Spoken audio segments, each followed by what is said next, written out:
3 డేస్కి ఏమైనా ఏమన్నా సిమ్టమ్స్ ఏమైనా అర్థమవుతాయని చూసాను. ఏం లేవు, అలాంటిది ఏం లేదు.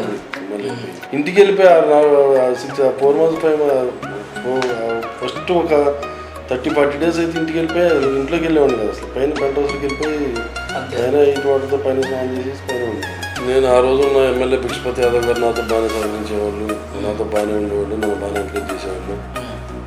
జయపాల్ రెడ్డి గారు సెంట్రల్ మినిస్టర్ ఉన్నారు ఆ రోజు, ఆయన నాతో బాగానే ఉండేవాళ్ళు, బాగానే వెళ్ళిపోయాను. అప్పుడు మా కాన్స్టిట్యున్సీకి మా డివిజన్కి ఆయనే ఎంపీ, ఆయనే మీ సెంట్రల్ మినిస్టర్ అయ్యారు.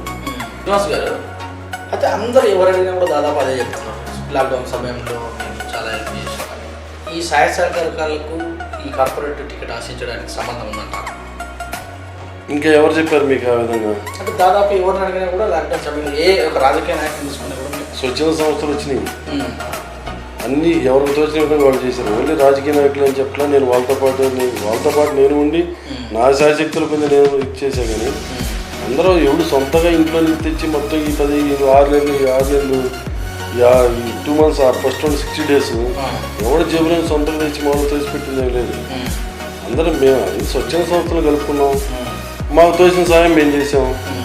అంతేగాని ఎవరిని ఇబ్బంది పెట్టి వాళ్ళని ఇబ్బంది పెట్టి కలెక్ట్ చేసింది ఏం లేదు. దీంట్లో కొంతమంది ఆ బిల్డింగ్ దగ్గర ఈ బిల్డింగ్ దగ్గర కలెక్ట్ చేసి కొంతమంది 10 రూపాయలు అక్కడ ఖర్చు పెట్టి 50 రూపాయలు జేబులు వేసుకుని బాగా ఉంది.